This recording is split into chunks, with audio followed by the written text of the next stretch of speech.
আমন্ত্রণ জানাচ্ছি আপডেট সংবাদে। শুরুতেই জানিয়ে দিব গুরুত্বপূর্ণ শিরোনাম, এরপরেই থাকবে বিস্তারিত। গাজায় মানবিক বিরতির পক্ষে অর্ধেকেরও বেশি ইসরায়েলি। এদিকে ফিলিস্তিনে মানবিক সংকটের প্রতি মনোযোগ দেওয়ার আহ্বান এরদোগানের। আরও থাকছে গাজা ইস্যুতে শক্ত অবস্থান জানালেন ইমরানের সাবেক স্ত্রী জেমিমা খান। এদিকে ইমরান বাদ, পিটিআইয়ের নতুন চেয়ারম্যান গহর।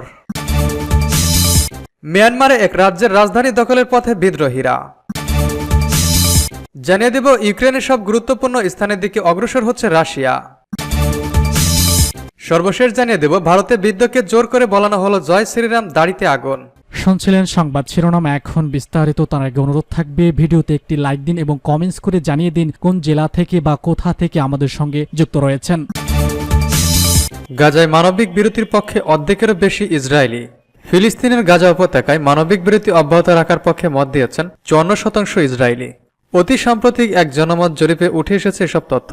6 দিনের যুদ্ধবিরতি শেষে শুক্রবার গাজা উপত্যকায় ইসরায়েলি বিমান ও স্থল বাহিনী দ্বিতীয় দফা অভিযান শুরু করার পর তাৎক্ষণিক এক জনমত জরিপ চালায় ইসরায়েলের থিঙ্ক ট্যাঙ্ক সংস্থা লাজার ইনস্টিটিউট।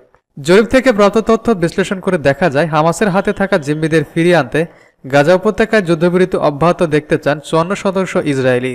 অন্যদিকে উপত্যকায় ইসরায়েলি অভিযান জারি রাখার মাধ্যমে জিম্মিদের মুক্তির পক্ষে রয়েছেন ইসরায়েলের 25% নাগরিক। বাকি 21% ইসরায়েলি এ প্রসঙ্গে কোনো মন্তব্য করতে চাননি। শুক্রবার বিকালে জরিপের ফলাফল প্রকাশ করেছে ইসরায়েলি দৈনিক মারিভ। গত 1.5 মাসে বেশি সময় ধরে যুদ্ধ চলার পর জিম্মি বন্দি বিনিময় এবং গাজায় মানবিক ত্রাণ প্রবেশের সুযোগ দিতে 25 নভেম্বর সাময়িক যুদ্ধবিরতির চুক্তি করে ইসরায়েল এবং গাজা উপত্যকার নিয়ন্ত্রণকারী গোষ্ঠী হামাস। সেই বিরতি শেষ হয় শুক্রবার ভোরে উপত্যকায় ইসরায়েলি বিমান ও স্থল বাহিনীর অভিযান শুরুর মধ্য দিয়ে। দ্বিতীয় দফা অভিযানের শুরু থেকে এ পর্যন্ত গাজায় নিহত হয়েছেন 184 জন ফিলিস্তিনি। শুক্রবার ভোরের দিকে ইসরায়েলের দক্ষিণাঞ্চলীয় শহর হিলেটের বাসিন্দারা সাইরেনের শব্দে জেগে ওঠেন।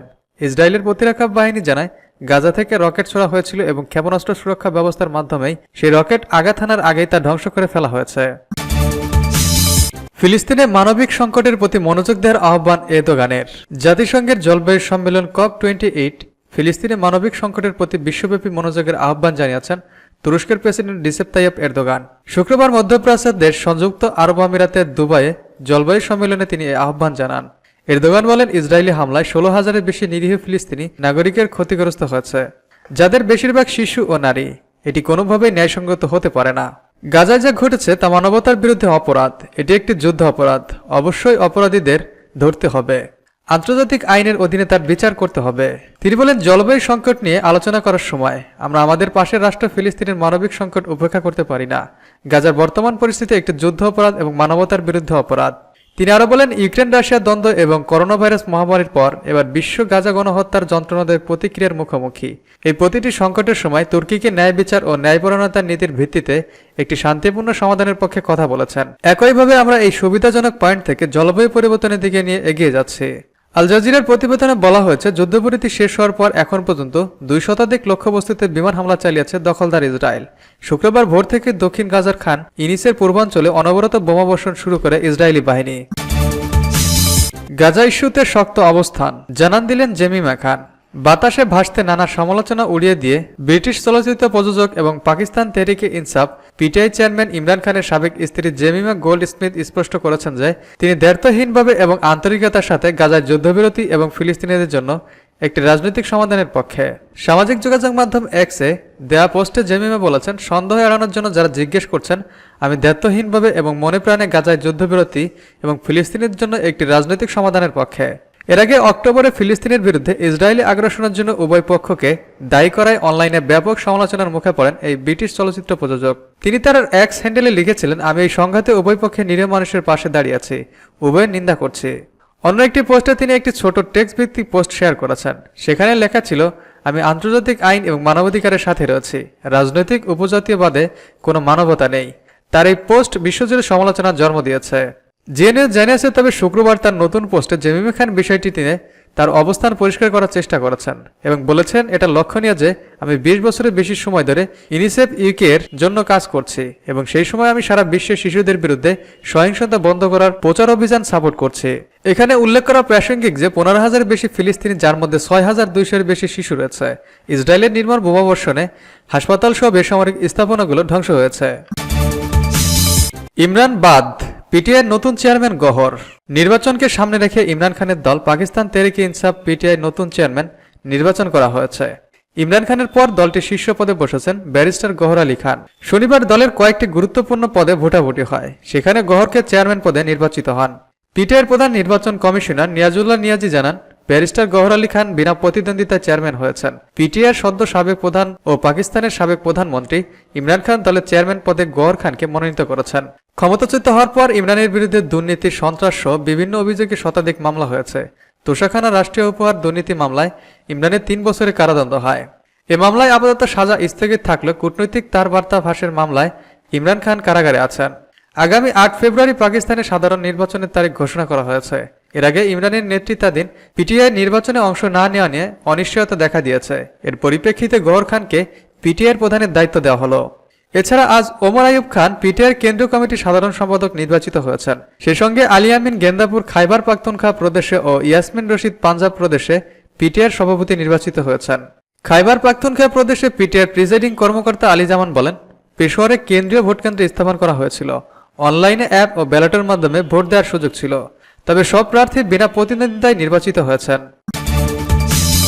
মিয়ানমারে এক রাজ্যের রাজধানী দখলের পথে বিদ্রোহীরা। মিয়ানমারের জান্তা বাহিনীর নিয়ন্ত্রণ থেকে কাও রাজ্যের রাজধানী লোকাওয়ের দখল নিতে যাচ্ছে গণতন্ত্রপন্থী বিদ্রোহীরা। তারা লোকাও দখল করতে পারলে এটি হবে প্রথম কোনো রাজ্যের রাজধানী যা বিদ্রোহীদের দখলে যাবে। তবে জান্তা বাহিনীর প্রধান জানিয়েছেন, রাজধানী এখনও তাদের নিয়ন্ত্রণে রয়েছে। বার্তা সংস্থা এপির এক প্রতিবেদন থেকে এ তথ্য জানা গেছে। মিয়ানমারের জান্তা বিরোধী জাতীয় ঐক্যের সরকারের নিয়ন্ত্রণাধীন পিপলস ডিফেন্স ফোর্স ও দেশটির বিভিন্ন নৃগোষ্ঠীর সশস্ত্র অংশের সমন্বয়ে গঠিত এথনিক আর্মড অর্গানাইজেশনের সৈন্যরা লোকাওয়ের দখল নিতে এগিয়ে যাচ্ছে। তাদের নেতা লিন বলেন, আমাদের সৈন্যরা প্রায় সবাই লোকা শহরের এবং এটি মূলত আমাদের শহরটির দখল নিতে উদ্বুদ্ধ করছে। আমরা আমাদের আবাসস্থল ফেরত পেতে সর্বোচ্চ চেষ্টা চালিয়ে যাচ্ছি।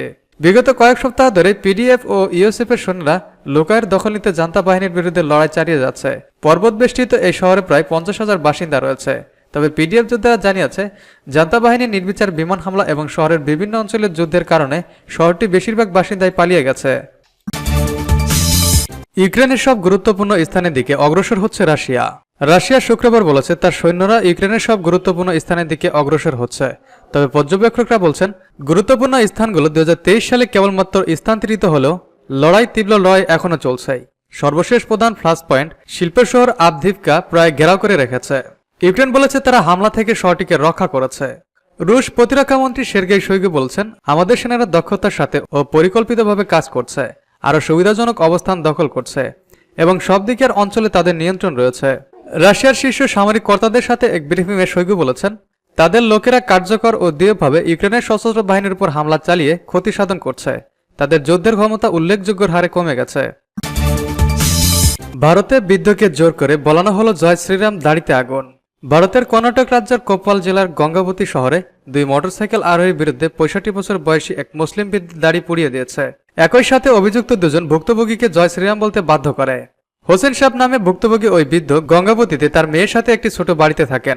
দুর্বল দৃষ্টিশক্তির কারণে তিনি কপাল এবং বিজয়নগরের মতো জায়গা ভিক্ষা করেন। 25 নভেম্বর রাতে হোসেন সাহেব হোসাফট থেকে গঙ্গাবতীতে ফিরছিলেন। তিনি অটোরিকশার জন্য অপেক্ষা করছিলেন। ওই সময় অজ্ঞাত পরিচয় 2 মোটরসাইকেল আরোহী তাকে মোটরসাইকেলে এগিয়ে নেওয়ার প্রস্তাব দেয়। মোটরসাইকেলে যাত্রা শুরু হলে তারা 2 জন হোসেন সাহেবকে লাঞ্ছিত করতে শুরু করে এবং তাকে গালিগালাজ করে। অভিযোগ অনুসারে তারা তার দাড়ি পুড়িয়ে দেয় এবং তাকে জয় শ্রীরাম স্লোগান দিতে বাধ্য করে। পরে তাকে স্থানীয় একটি হাসপাতালে ভর্তি করা হয়, যেখানে তার চিকিৎসা চলছে। হোসেন সাহেব বলেন, 2 জন পাম্পানগর এলাকার কাছে নিয়ে আমাকে গালিগালাজ করতে শুরু করে এবং বাইক থেকে ধাক্কা দেয়। আমি অনুনয় করেছিলাম যে আমি স্পষ্ট দেখতে পাচ্ছি না এবং বাড়ি ফিরে যেতে চাই। তারা আমাকে জয় শ্রীরাম বলতে বাধ্য করেছে এবং তা করার পরেও আমাকে লাঞ্ছিত করা বন্ধ করেনি। তিনি বলেন, হামলাকারীরা একটি কাচের বোতল ভেঙে ফেলে এবং কাচের ধারালো টুকরো দিয়ে আমার দাড়ি কেটে ফেলার চেষ্টা করে। তাতে ব্যর্থ হয় তাদের। একজন আমার দাড়ি পুড়িয়ে দিয়েছে। আমার চিৎকার শুনে কয়েকজন রাখাল টের পেয়ে যায়। এর এক পর্যন্ত তারা আমাকে মারধর করতে থাকে বলে আমি ভেবেছিলাম আমাকে মেরে ফেলা হবে।